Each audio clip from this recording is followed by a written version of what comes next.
So good morning and welcome back over to Seaworld Orlando. Yes, I know, we're back to Seaworld once again. But we were over here in this area anyways because we actually have, Allie's had a small issue with her car, we've had to drop it off. Some work's being done on it, so we were over in this area to drop it off, and then now we're over here. But we want to come on over because Icebreaker just recently put the trains on, which means, does that mean the track's complete? If that's so, maybe we'll get an idea of maybe how much longer it has before it opens. But I can see over there at the SeaWorld store that there's some stuff for Icebreaker, so go over there, check that little stuff out. Also maybe see do some stuff today. Not sure what our plans is. We just kind of came over here and said let's go to SeaWorld, so here we are. So this thing I was looking at, they have the exclusive pre-launch bundle. You get an Icebreaker tee, reserved seating, and quick queue for $50. So that's pretty cool. And they actually have one of the shirts out, and that's a pretty cool shirt actually. This is actually, wow. That's cool. Wow. I actually kind of want it. This is part of the opening, so they're still saying opening spring in 2020, but this is part of the pre-launch bundle. But there's still no official date when it'll be opening, but this shows promise. So I decided to kind of walk across this way. This is the area I wanted to look at from the Sky Tower. I am not 100% sure what's going on over here. They have a bunch of walls up. Looks like they're just putting up like a little bit of scaffolding.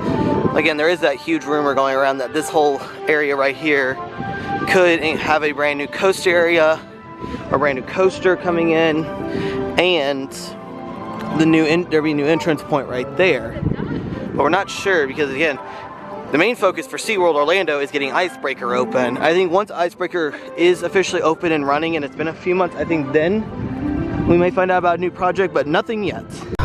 So they're coming up onto where the Icebreaker construction is, and if you see closely, I'm gonna get zoomed in here in a second.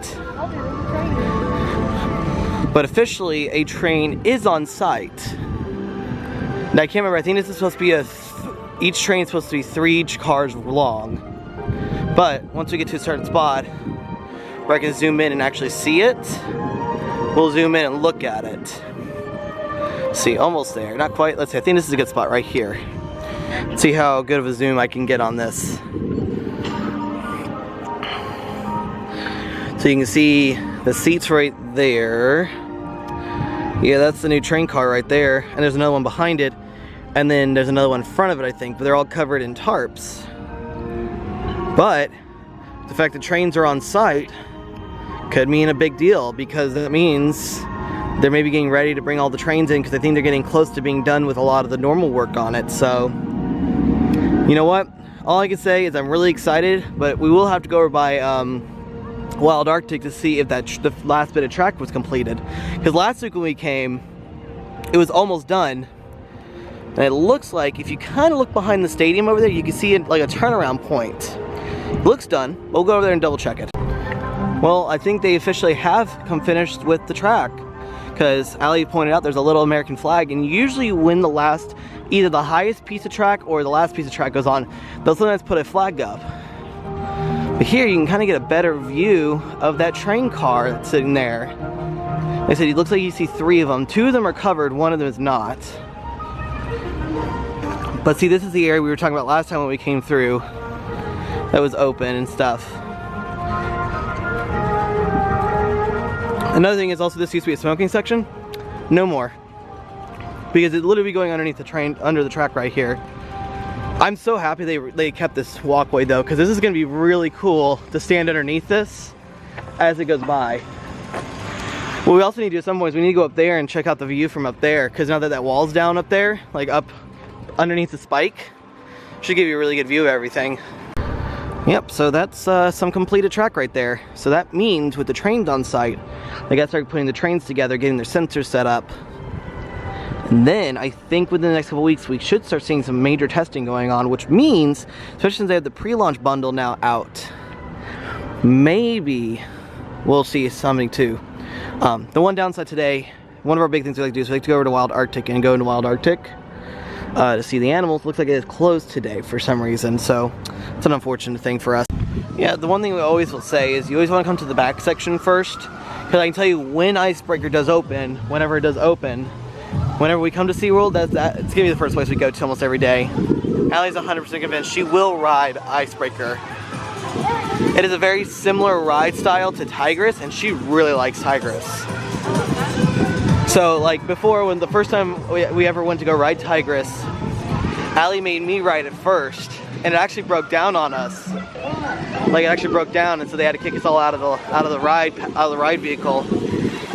But I'm kind of hoping they do the same thing where they do soft openings, but they do quick queue for pass members today. So we came over here to Infinity Falls, see if they're still doing a lot of their annual maintenance on it, and they are still doing a lot of work on this.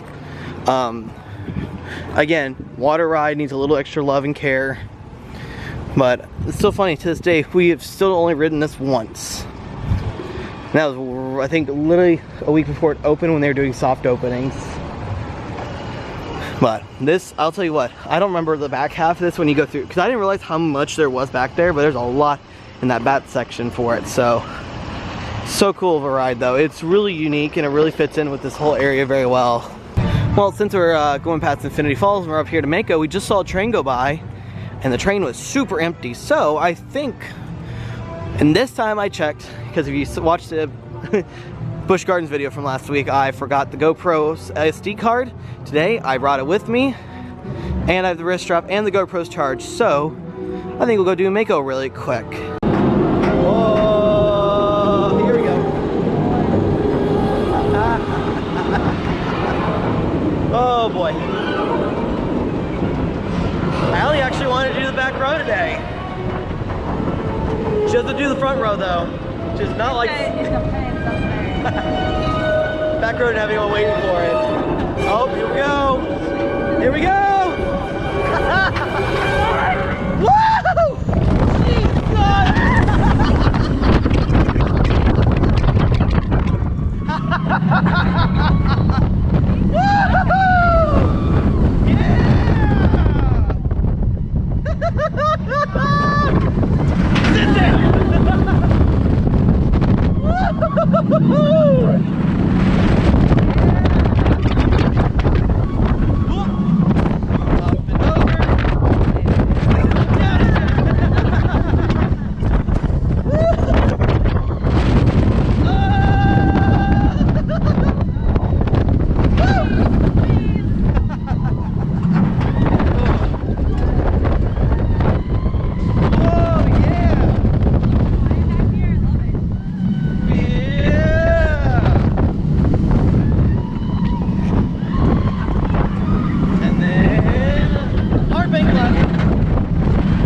Yeah!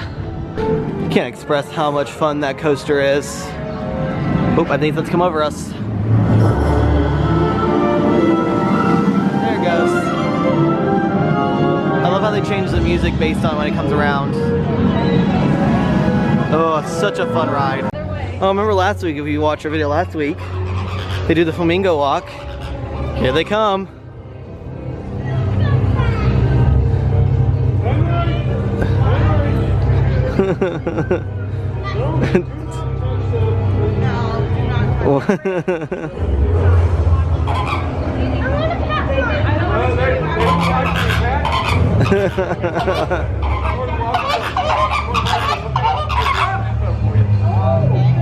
Well, kind of heading through the waterfront area.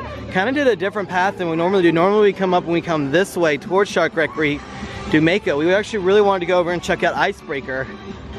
See if the Sky Tower is running, because the Sky Tower is running. You can get a really good view of the entire work on Icebreaker.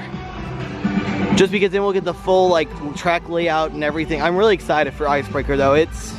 Looks like it's gonna be such a fun attraction.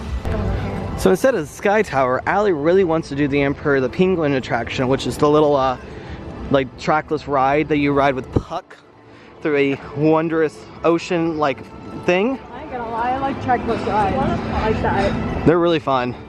They're unique and you can do a lot more with them. Like I feel like it's one of those things where if you ride a trackless ride like that, you don't get the same ride experience every time. So I think we're gonna try to see if we can go do that really quick. It doesn't look like there's much of a line. I don't mind waiting a little bit for it today.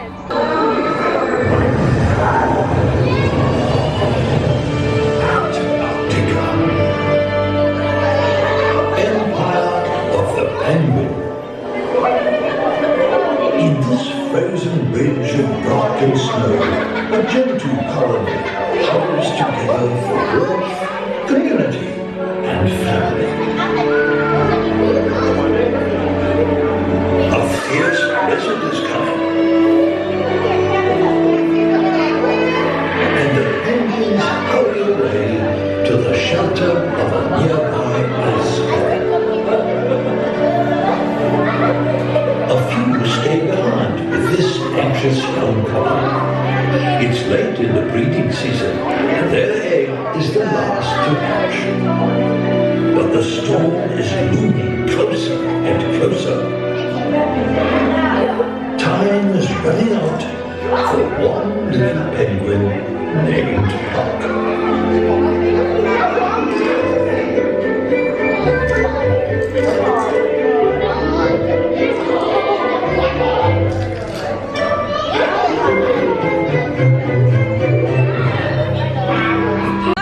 It's time to follow along with Puck as he slips and slides and discovers the wonder of his own reflection in the ice.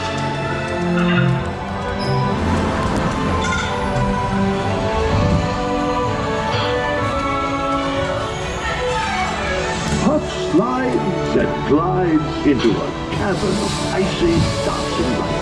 Yeah, this is similar to that.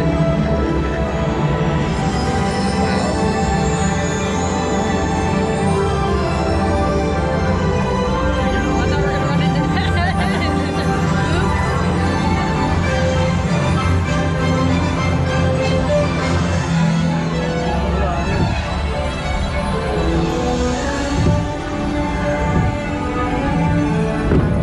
Oh, okay.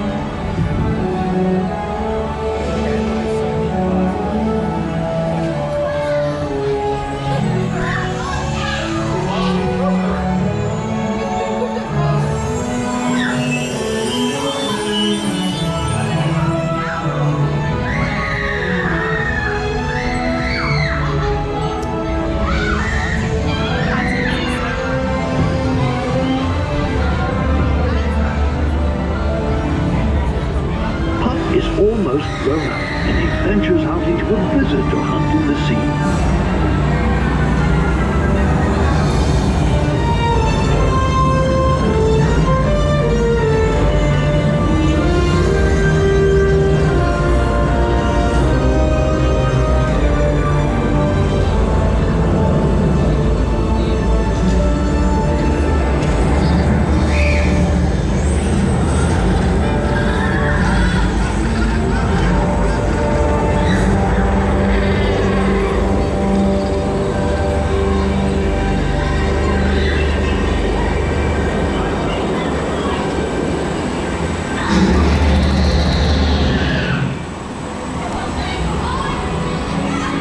Puck has arrived at the edge of the ice, and for the first time, he's ready to dive into the sea. He's eager to hunt for food on his own, but danger lurks in the water below.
I'm in the corner again. Now it's your turn to continue the adventure.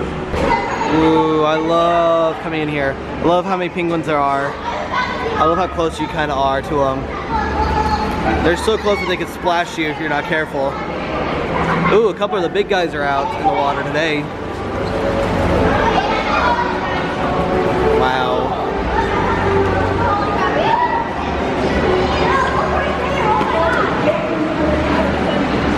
That was the first time I've ever recorded on the ride, but it's because I don't have a wrist strap for this camera, the one I'm filming on right now. I actually used the GoPro.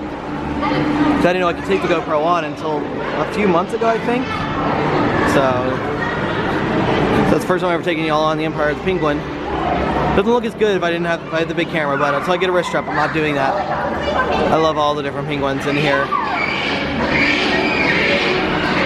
They're trying to yell. And if you would like to see the penguins a little bit better, without being in the cold, you can actually get a big view of their big area down here. And usually there's an animal expert down here who can answer all your questions.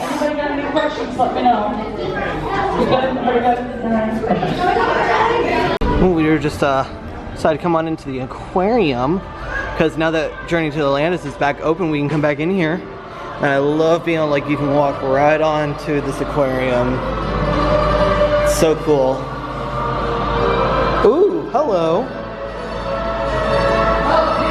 Hey there. Look at that guy. He's supposed to be an eel. Maybe he's... Are you hiding? Oh, I see him. You see his tail a little bit right there? He's hiding somewhere. Look at the little guys.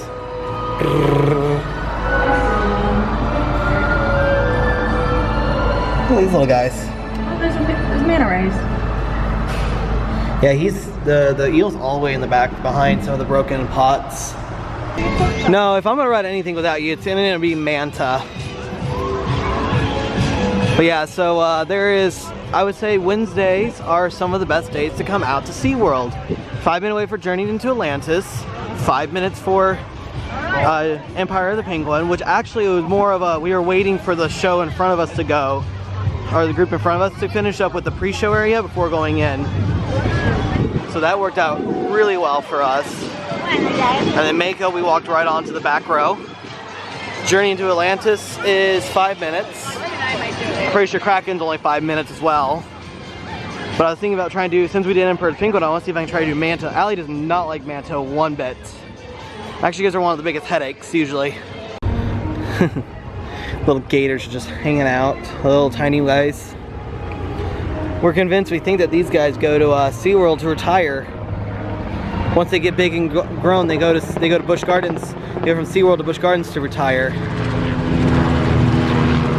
I don't know, I like little baby gators. They look funny. I know they're still dangerous, but they look cool. We come into the dolphin underwater viewing area. See if we can see any of the dolphins playing and hanging out.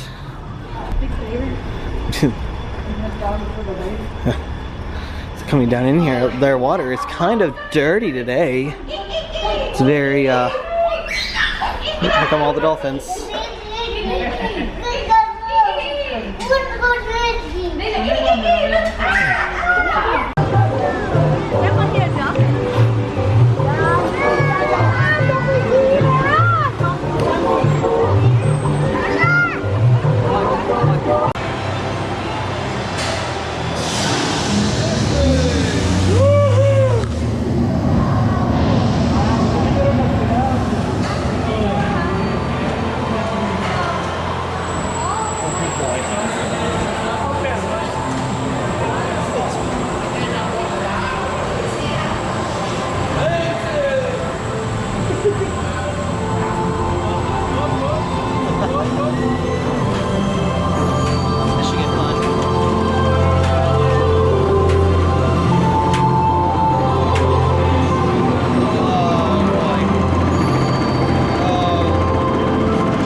Alright, here we go. They're finished.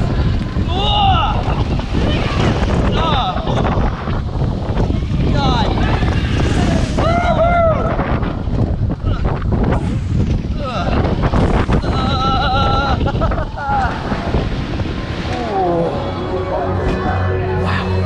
Jeez, Manta is some sort of ride.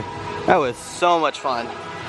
Decided to wait for I got on the back row. I was hoping to have the whole road myself, but it happened. I mean, it's a slower loading ride.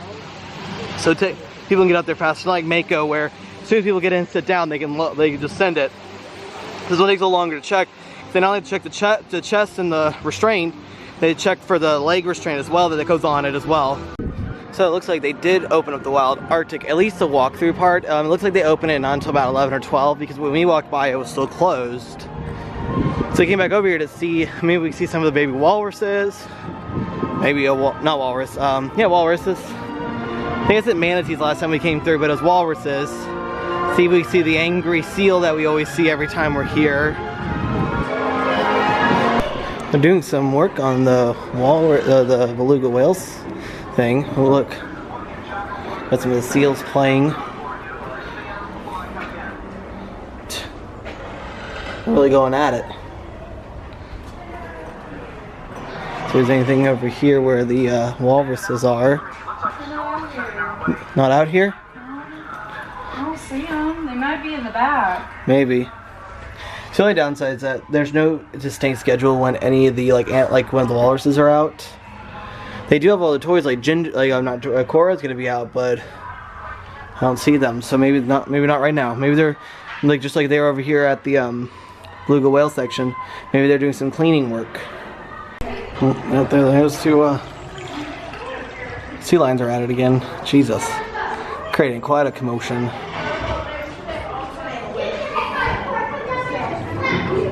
Creating quite the commotion, aren't they? I can tell you, I don't think so. I'll tell you, when you walk out of Wild Arctic's gift shop, it's gonna be a really cool view of Icebreaker, because you'll get it coming over the top hat, coming down the side right here. So I think they have finished up the track. Last week they were still a little bit left, but they had everything built up. But now everything's complete, and there's a train here, so I'm saying a couple more weeks, and I think we'll start seeing some testing being done as they start like wiring everything. Alright, so just gonna walk back over this little bridge, and I think we're gonna make our way out. We actually got quite a lot done this morning. Surprisingly, it wasn't as busy over here. There's not as many school groups. Like, there are a few school groups, but they're very small kids that are here today. So they saw them kind of coming in earlier. But I think we're gonna make our way out, because we did get a lot done. We saw the vehicles on Icebreaker. We also saw that they have a new pre-launch bundle that you can do for Icebreaker. Did a couple of rides, even did the Empire of the Penguin ride, which I really wanted to do. Alright, so we are going to go ahead and call it a day. Looks like there is a little bit of weather starting to move in, so we're going to make our way out for the day. Overall, lots of done. Like I said, we went over and saw Icebreaker. There's a lot of work happening on Icebreaker. The track's fully complete. There's a train sitting out there. Looks like they're waiting to connect it and everything, get it all set up and ready. Went over Road Mako. Infinity Falls still down for some annual maintenance, but that's just something we come to expect. Went over to Antarctica area and did Empire of the Penguin, and it was really fun. We haven't done that in so long. It's all the penguins got frozen because it's cold in there. And then I went over here and did Manta, and then we went back over and saw Wild Arctic. None of the animals, not as many animals were out as normal, so that kind of was a bummer. So, but overall, really fun day here at SeaWorld. So with all that being said, as we do have from a very fun day here at SeaWorld Orlando, we will see y'all next time.